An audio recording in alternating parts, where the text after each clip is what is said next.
O STJ, no tema 1125, decidiu sobre a inclusão ou não do ICMS recolhido em substituição tributária na base de cálculo da contribuição ao PIS e da COFINS. Na análise desse caso, o STJ considerou já inicialmente a questão de que o STF decidiu no tema de número 69, de repercussão geral, que o ICMS não compõe a base de cálculo do PIS e da COFINS. E aqui esse ICMS, que foi analisado pelo STF, foi aquele recolhido de forma regular, ou seja, no qual se aplica o princípio da não cumulatividade. E, por sua vez, no tema de repercussão geral de número 1098, o STF decidiu que a controvérsia sobre a inclusão do ICMS, substituição tributária, na base de cálculo do PIS e da COFINS é infraconstitucional. Então, o STF não decidiu sobre a inclusão ou não do ICMS, substituição tributária, na base de cálculo do PIS e da COFINS. Sobre o tema número 69 do STF, eu destaco que a gente já tem vídeos aqui no canal, na verdade é um vídeo só que analisa o tema 69 do STF e o 313 do STJ.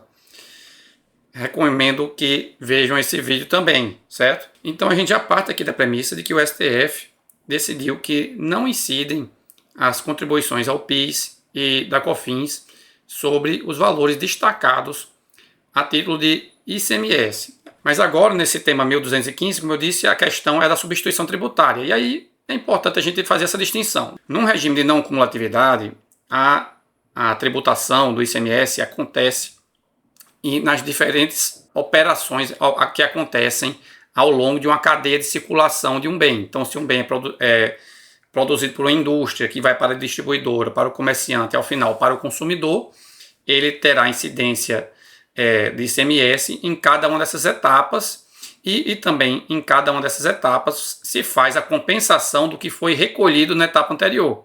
Então, nesse caso aqui, se a venda da indústria inicialmente por R$100 e hipoteticamente, uma alíquota de 10% geraria um ICMS de R$10 que ele recolhe. Quando a distribuidora vende por 150 ao comerciante, se a alíquota é a mesma, 10%, o ICMS seria R$15, só que ele desconta esses 10 aqui, de forma que a distribuidora recolheria apenas 15. E, no mesmo exemplo, se o comerciante vende por R$200 para o consumidor, o ICMS seria de R$20, no entanto ele desconta os 10 pagos pela indústria e os 5 pagos pela distribuidora, então ele recolhe apenas R$5, certo? Já no regime de substituição tributária, não acontece esse recolhimento em todas as etapas. Haverá um substituto tributário, que é aquele que recolhe no lugar de outros da mesma cadeia de circulação. E aí eu fiz aqui esse quadrinho para exemplificar, que eu pegou esse mesmo caso aqui e numa substituição tributária para frente, que se chama, o substituto tributário vai recolher no lugar daqueles que estão posteriormente a ele na cadeia de circulação. Então, nesse caso aqui, seria a indústria, recolheria, além dos R$10 que já são devidos a ela, também os R$10 que compõem, ou melhor, que comporiam a tributação a incidir sobre a distribuidora e sobre o comerciante. E esse quadro aqui eu diria que é até uma simplificação grosseira, porque a base de cálculo do ICMS em substituição tributária tem as suas regras. Então, nesse caso aqui, a indústria recolheria tanto os R$10 que ela deve, como também os R$10 que seriam devidos pela distribuidora e pelo comerciante. Na verdade, seria 5 por uma e 5 pela outra, nesse exemplo aqui, né? Então, a questão que se coloca é a de se esse valor aqui, esses R$10 que ela recolhe e insere na sua nota, quando vende para a distribuidora ou para o comerciante, se esses R$10 que entram no seu caixa, se eles compõem a receita bruta da indústria. E se, nesse caso, se a resposta for afirmativa, se isso deve integrar a base de cálculo do PIS e da COFINS.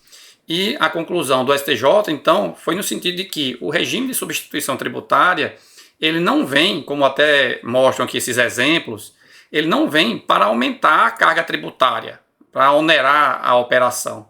Ele vem para apenas dar uma maior eficiência à arrecadação. E, de outra mão, o ICMS, substituição tributária, se considera que ele não se incorpora esse valor que é arrecadado nesse exemplo aqui, pela indústria, né? Mas seria o substituto tributário, esse valor que ele cobra daqueles que adquirem os produtos ou serviços dela. Esse valor aqui, ela recebe apenas como uma mera depositária. Então, esse valor é recebido tão somente para já pagar o tributo.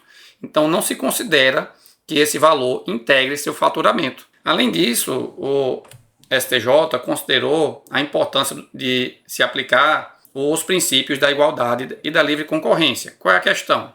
O regime de substituição tributária, ele depende de lei estadual. Então, se um estado da federação aplica o regime de substituição tributária em determinado tipo de operação e um outro estado não aplica, aí a gente teria o quê? Como o STF decidiu que o ICMS regular não compõe base de cálculo de PIS e COFINS, haveria então um benefício para aqueles contribuintes de estados que não aplicam substituição tributária, porque aí apenas aqueles que recolhem de forma regular, ou seja, pelo princípio da não cumulatividade, ou seja, com recolhimento em cada uma das etapas de circulação desse bem, apenas nesse caso não haveria a inclusão do ICMS na base de cálculo do PIS e da COFINS, haveria então uma distorção na livre concorrência. Além disso, implicaria que, por via reflexa, os estados, ao instituírem a aplicação da substituição tributária, eles afetariam a arrecadação de tributos pela União, né? Porque se ele não instituir, a União deixaria de arrecadar, e se ele instituir, a União passaria a arrecadar se houvesse um tratamento diferenciado. Portanto, o STJ ao final concluiu que o ICMS e substituição tributária não deve receber, não deve gerar uma situação diferente do ICMS regular, porque é apenas uma forma de arrecadação, não sendo um instrumento de oneração ou desoneração da cadeia produtiva ou de circulação do bem. Ou seja, deve ser aplicado também o tema 69 do STF ao contribuinte que se submete ao regime de substituição tributária.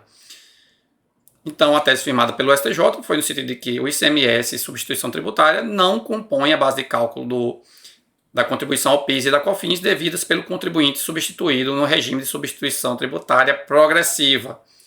E aí modulou os efeitos para aplicar apenas a partir de 15 de março de 2017, data do julgamento do tema de número 69. Se você assistiu o vídeo sobre o tema 69, vocês viram que o STF modulou os efeitos para afastar a inclusão do ICMS da base de cálculo PIS e da COFINS apenas a partir de 15 de março de 2017. Então, como o STJ procurou aqui dar o mesmo tratamento ao contribuinte em substituição tributária, ele afastou também apenas a partir de 15 de março de 2017. E se vocês gostaram desse conteúdo, considerem se inscrever no canal e clicar no botão de curtir. Até a próxima!